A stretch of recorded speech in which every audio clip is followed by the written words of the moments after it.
Halo kawan-kawan, kembali lagi bersama saya di sini di channel Investor Logis. Kali ini kita akan ciptakan sebuah obrolan malam ya ini. Nah, jadi di video kali ini saya mau menjelaskan tentang 3 faktor penting yang mempengaruhi naik turunnya harga sebuah saham. Dulu saya juga sering bertanya-tanya, kenapa sih harga saham ini naik atau turun gitu. Dalam suatu waktu naik 2%, kemudian besok turun 3%. Jadi saya bertanya-tanya, apakah ini semua ada yang atur? Apakah ini harganya naik turun ada tombol yang ditekan atau ada yang dipincit, atau ini terjadi begitu saja, atau ini berdasarkan supply demand, permintaan sama penjualan. Nah, abstrak dia konsepnya. Jadi kita tidak memahami kenapa harga saham itu naik, kenapa harga saham itu turun. Kenapa dia naik begitu pesat, kenapa dia pesat begitu turun. Jadi kalau kita baca dari bukunya Ben Graham, di buku The Intelligent Investor, atau buku-buku Warren Buffett juga, atau Peter Lynch atau Charlie Munger, mereka itu mengatakan bahwasanya market itu, Mr. Market itu kalau dijuluki sama The Intelligent Investor, memang dia itu gak rasional atau irasional. Jadi gak masuk akal. Di suatu hari dia datang mengatakan, sinilah aku beli sahammu 300 juta, padahal kita belinya cuma 100 juta. Dia nawar di harga 300 juta. Nah, kadang-kadang juga dia gila. Kita beli harga saham kita 200 juta, dia bilang sini aku beli saham 50 juta. Nah, itulah keirasionalan market, pasar. Tapi ada beberapa hal yang rasional yang membuat harga saham itu naik atau turun, menurut saya secara pribadi nih ya. Jadi setelah beberapa tahun saya pelajari, ada 3 faktor yang betul-betul mempengaruhi naik turunnya harga saham secara rasional. Nah, apa saja faktor-faktor itu? Yang pertama adalah kualitas laba. Jadi laba perusahaan baik dalam kuartal atau per tahun setelah tutup buku, misalnya dia di tahun sebelumnya labanya itu 2 triliun, di tahun setelahnya misalnya 2020 dia laba 2 triliun, 2021 dia laba 4 triliun. Secara rasional harga saham tersebut seharusnya terikut naik, terkerek naik. Karena investor menilai bahwasanya perusahaan ini membuat pertumbuhan laba yang fantastis. Jadi investor berekspektasi di masa depan perusahaan pun akan melakukan hal yang sama, akan menghasilkan hal yang sama, atau bahkan cenderung lebih besar. Dan ekspektasi psikologi itu cenderung lebih ke arah yang selalu positif. Tidak pernah sentimennya itu ke arah bisa aja tahun depan jadi rugi, atau bisa aja tahun depan labanya cuma 1 triliun. Karena kita berusaha terus mencari dalil untuk membenarkan logika yang kita inginkan. Karena kita berpikiran bahwasannya laba perusahaan ini di tahun depan 6 triliun nih. Jadi kita berekspektasi dan mencari alasan untuk membenarkan logika kita tersebut. Itulah yang menyebabkan irasional pasar menurut saya. Atau kerasionalan pasar juga. Karena secara rasional kita nilai, kita bilang rasional karena laba perusahaan naik, bertumbuh, ya harga saham naik, ikut terkerek naik, wajar, rasional. Tapi irasionalnya di mana? Ketika harga saham itu naik melampaui dari apresiasi yang seharusnya cukup diberikan kepada emiten tersebut. Nah, hal-hal inilah yang membuat psikologi pasar cenderung mengarah ke irasionalitasan. Yang kedua itu adalah dividen. Jadi laba yang pertama, yang kedua dividen. Ini dua faktor ini sangat mempengaruhi harga saham naik atau turunnya.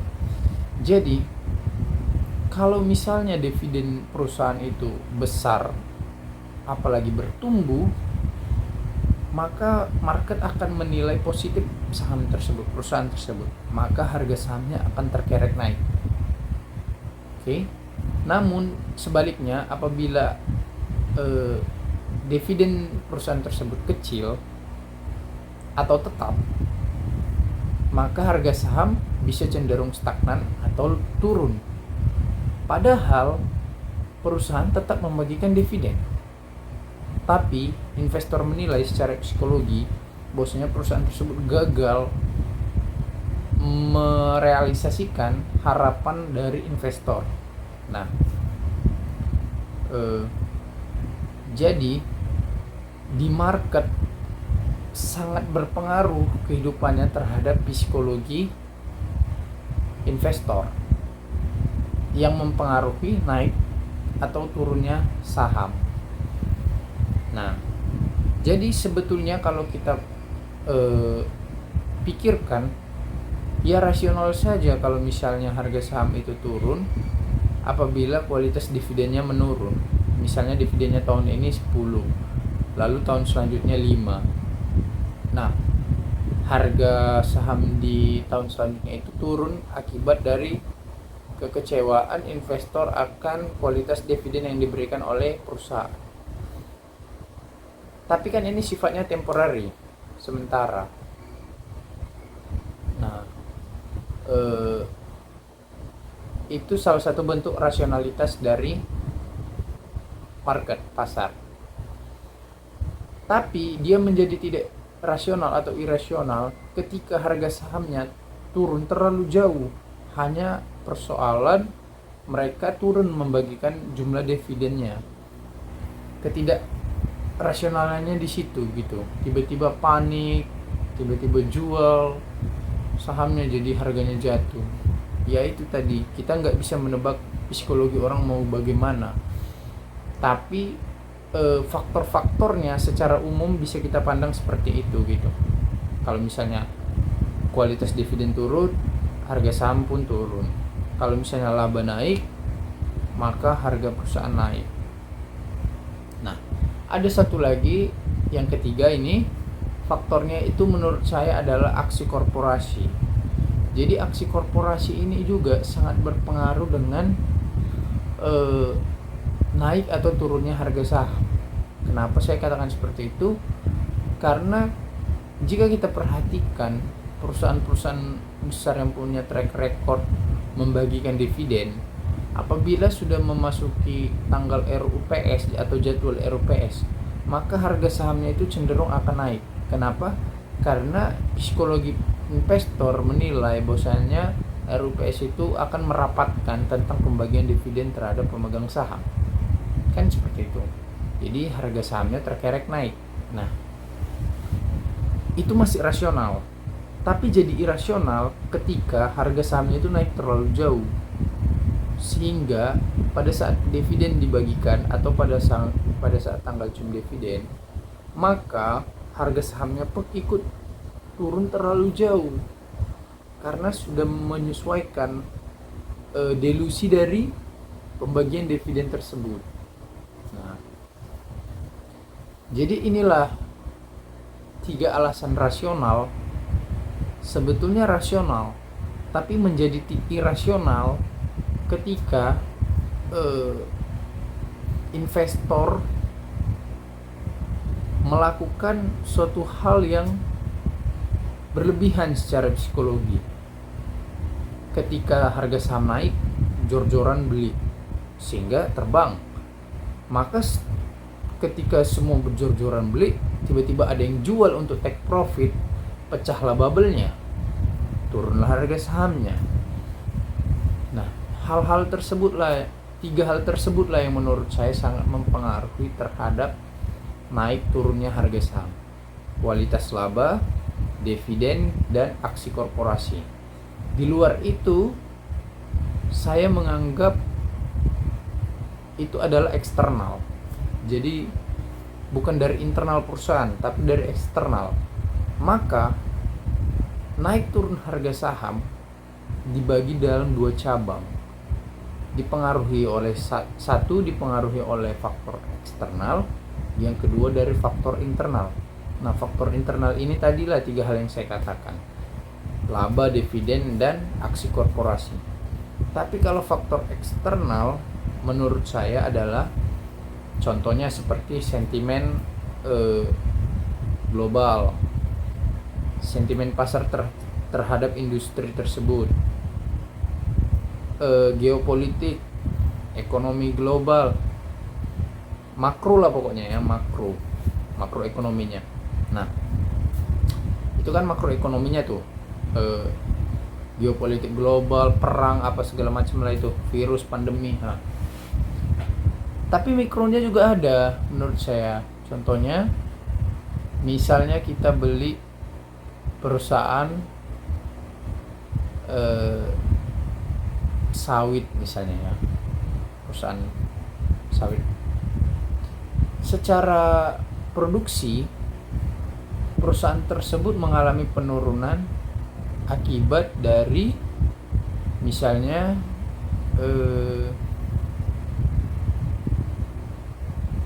harga pupuk terlalu tinggi sehingga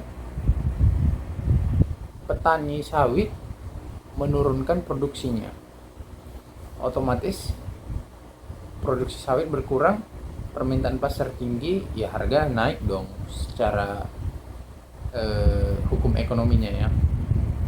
Tapi itu bakal menurunkan harga sahamnya karena barang yang mau dijual juga sedikit, karena produksinya sedikit.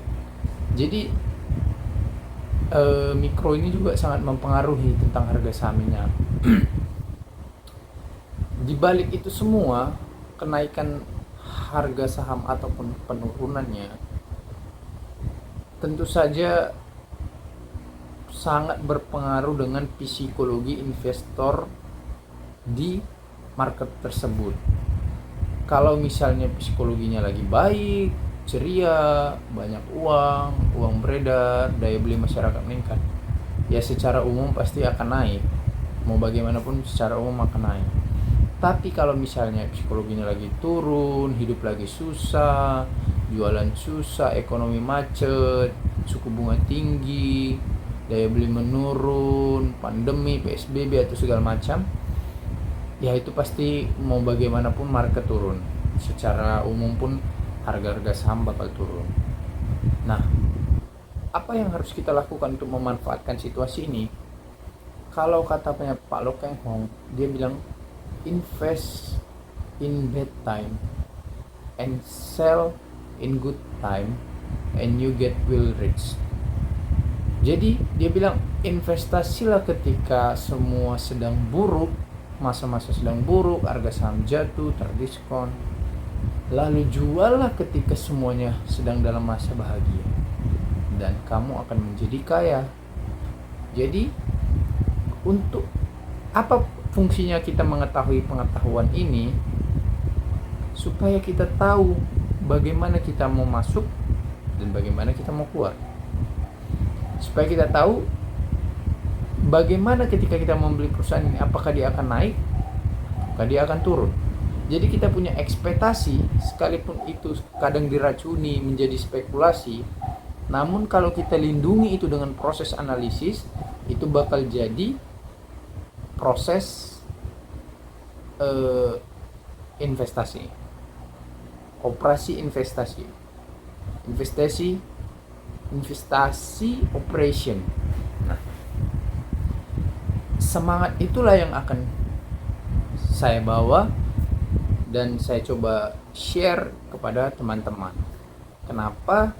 Karena waktu saya dulu baru belajar, saya juga kelimpungan, bingung soal ini.